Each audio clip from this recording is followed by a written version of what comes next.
नमस्कार दोस्तों, welcome to my YouTube channel. दोस्तों, पिछले वीडियो में हम लोग जैन धर्म से संबंधित सभी महत्वपूर्ण ऑब्जेक्टिव को एकदम जीरो लेवल से समाप्त कर चुके थे। आज के वीडियो में हम लोग नए टॉपिक जिसका नाम है बौद्ध धर्म, इसके सभी ऑब्जेक्टिव को एकदम जीरो लेवल से समाप्त करने वाले हैं। तो चलिए पहला क्वेश्चन को देखते हैं कि पहला क्वेश्चन क्या है। तो दोस्तों पहला क्वेश्चन है दोस्तों कि बौद्ध धर्म के संस्थापक कौन थे। बौद्ध धर्म के संस्थापक कौन थे? तो दोस्तों इसका राइट आंसर होगा option number B, Gautam Buddha. बौद्ध धर्म के संस्थापक गौतम बुद्ध को माना जाता है और इन्हें दोस्तों light of Asia light of Asia कहा जाता है, यानी कि इन्हें एशिया का ज्योतिपुंज भी कहा जाता है। इसलिए इस बात को याद रखिएगा कि लाइट ऑफ एशिया किसे कहा जाता है, तो गौतम बुद्ध को लाइट ऑफ एशिया कहा जाता है और यह जो है बौद्ध धर्म के संस्थापक थे। चलिए क्वेश्चन नंबर 2 को देखते हैं। तो दोस्तों क्वेश्चन नंबर 2 है कि गौतम बुद्ध का जन्म कहाँ हुआ था। गौतम बुद्ध का जन्म कहाँ हुआ था?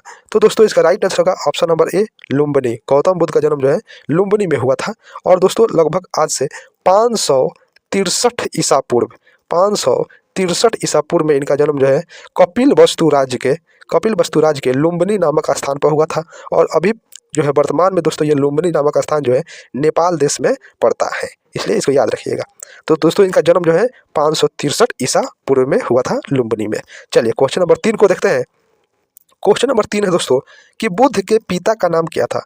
बुद्ध के पिता का नाम क्या था? तो दोस्तों इसका राइट आंसर होगा ऑप्शन नंबर सी, सुद्धोधन। बुद्ध के पिता का नाम जो है सुद्धोधन था और दोस्तों इनके जो पिता है ये शाक्य गण के मुखिया थे। इनके पिता जो है शाक्य गण के मुखिया थे। चलिए क्वेश्चन नंबर 4 को हम देखेंगे कि बुद्ध के माता का नाम क्या था। बुद्ध के माता का नाम क्या था? तो दोस्तों इसका राइट आंसर होगा ऑप्शन नंबर डी, माया देवी। बुद्ध के माता का नाम जो है माया देवी था। दोस्तों ये जो माया देवी जी है इनकी मृत्यु बुद्ध के जन्म के 7वें दिन, यानी कि 7वें दिन ही जो है इनकी मृत्यु हो गई। बुद्ध के जन्म के 7वें दिन इनकी मृत्यु हो गई। तो इस तरह इनका जो है बुद्ध का लालन पालन जो है इनकी जो है सौतेली माँ, जिनका नाम था प्रजापति गौतमी, इन्होंने किया। तो इसलिए इसका ये जो प्रजापति गौतमी है ये इनकी सौतेली माँ हुई। इन्होंने जो है इनका लालन पालन किया और लेकिन इनकी ओरिजिनल माँ जो है माया देवी थी, जिनकी मृत्यु 7 दिन बाद जो है इनके जन्म से जो है बाद हो गया। तो इस तरह चलिए क्वेश्चन नंबर 5 को देखेंगे। तो दोस्तों क्वेश्चन नंबर 5 है कि बुद्ध के बचपन का नाम क्या था। बुद्ध के बचपन का नाम क्या था? चलिए ऑप्शन को देखते हैं। तो ऑप्शन है दोस्तों सिद्धार्थ, वर्धमान, दोनों, कोई नहीं। तो दोस्तों इसका राइट आंसर होगा ऑप्शन नंबर ए, सिद्धार्थ। यानी कि बुद्ध के बचपन का नाम जो है सिद्धार्थ था, इसलिए राइट आंसर हो जाएगा ऑप्शन नंबर ए हो जाएगा सही। चलिए अगला क्वेश्चन को देखते हैं। तो दोस्तों अगला क्वेश्चन है कि बुद्ध के पत्नी का नाम क्या था। बुद्ध के पत्नी का नाम क्या था? तो दोस्तों इसका राइट आंसर होगा option number C, Yashodhara. Buddha के पत्नी का नाम जो है यशोधरा था। और दोस्तों गौतम बुद्ध का जो है विवाह 16 वर्ष के अवस्था में, गौतम बुद्ध का विवाह जो है 16 वर्ष के अवस्था में हो गया यशोधरा के साथ और इनका एक पुत्र भी था और उस पुत्र का नाम था राहुल जो है इनके पुत्र का नाम था। चलिए क्वेश्चन नंबर 7 को देखते हैं। तो दोस्तों क्वेश्चन नंबर 7 है कि बौद्ध धर्म में महाभिनिष्क्रमण का अर्थ क्या होता है। काफी इंपॉर्टेंट ऑब्जेक्टिव है कि बौद्ध धर्म में महाभिनिष्क्रमण का अर्थ क्या होता है। तो दोस्तों इसका अर्थ जो होता है गृह त्याग, इसलिए इसका right answer option number B जो है गृह त्याग हो जाएगा। दोस्तों जब बुद्ध ने सांसारिक समस्याओं को व्यतीत होकर के लगभग 29 वर्ष की उम्र में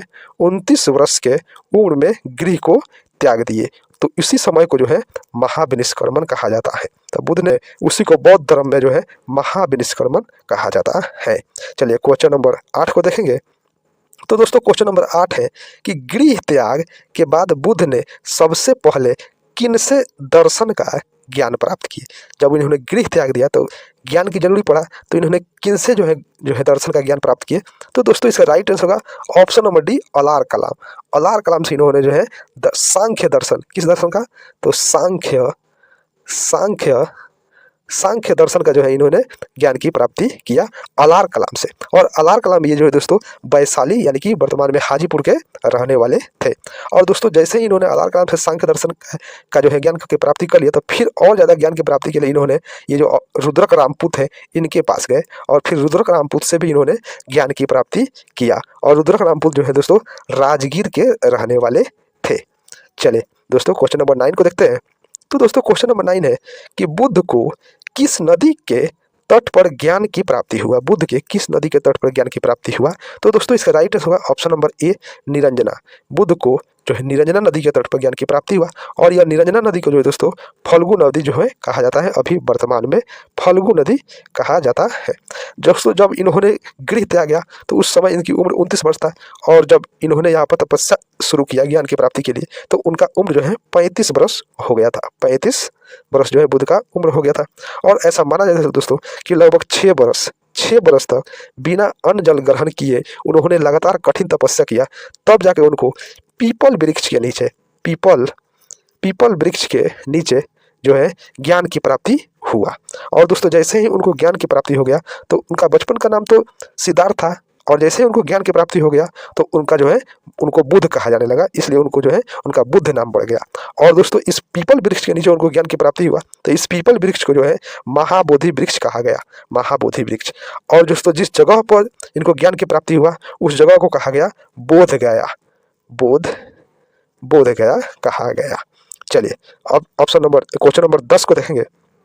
तो दोस्तों क्वेश्चन नंबर 10 है कि बुद्ध ने अपना प्रथम उपदेश कहाँ दिए? बुद्ध ने अपना प्रथम उपदेश कहाँ दिए? तो दोस्तों इसका राइट आंसर हो जाएगा option number D, Sarnath. Buddha ने अपना प्रथम उपदेश सारनाथ में दिए। और जैसे ही दोस्तों बुद्ध ने अपना प्रथम उपदेश सारनाथ में दिए तो उस समय को बौद्ध ग्रंथ के अनुसार धर्म चक्र प्रवर्तन कहा गया, धर्म चक्र प्रवर्तन कहा गया, धर्म चक्र प्रवर्तन कहा गया। इस बात को आप लोग याद रखिएगा कि जब बुद्ध ने गृह को त्यागा तो उसको महाभिनिष्क्रमण, जब बुद्ध ने अपना प्रथम उपदेश यानी कि ज्ञान दिए तो उसको धर्म चक्र प्रवर्तन कहा गया। चलिए क्वेश्चन नंबर 11 को देखेंगे। तो क्वेश्चन नंबर 11 है कि बुद्ध ने अपना उपदेश किस भाषा में दिए? बुद्ध ने अपना उपदेश किस भाषा में दिए? तो राइट आंसर इसका हो जाएगा दोस्तों ऑप्शन नंबर सी, पाली भाषा में जो है बुद्ध ने अपना उपदेश दिया, इसलिए right answer option number C हो जाएगा। चलिए अगला क्वेश्चन देखेंगे, क्वेश्चन नंबर 12 को हम लोग देखेंगे। तो दोस्तों क्वेश्चन नंबर 12 है कि बुद्ध ने अपना सर्वाधिक उपदेश कहाँ पर दिए? बुद्ध ने अपना सर्वाधिक उपदेश कहाँ पर दिए? तो इसका right answer option number A, Shravasti हो जाएगा। बुद्ध ने अपना सर्वाधिक उपदेश श्रावस्ती में दिए। और यह श्रावस्ती जो है दोस्तों, श्रावस्ती जो है कौशल देश के राजधानी था, कौशल देश के राजधानी था। और यह अभी में वर्तमान में जगह यूपी में पड़ता है, यूपी में। चलिए क्वेश्चन नंबर 13 को हम लोग देखेंगे। तो दोस्तों क्वेश्चन नंबर 13 है कि बुद्ध का मृत्यु कहाँ हुआ? बुद्ध का मृत्यु कहाँ हुआ? तो दोस्तों इसका राइट आंसर होगा ऑप्शन नंबर डी, कुशीनगर। इनका मृत्यु जो है कुशीनगर में हुआ, जिसे वर्तमान में अभी देवरिया कहा जाता है, इसी को जो है देवरिया कहा जाता है। और दोस्तों जब इनका मृत्यु हुआ तो इस समय को जो है महापरिनिर्वाण कहा गया, महापरिनिर्वाण कहा गया, निर्वाण कहा गया। और समय था वह 483 ईसा पूर्व। तो दोस्तों इस तरह जब इनका मृत्यु हो गया तो उस समय को महापरिनिर्वाण कहा गया। कहाँ हुआ था? कुशीनगर। समय क्या था? तो 483 ईसा पूर्व। चलिए क्वेश्चन नंबर 14 को देखेंगे।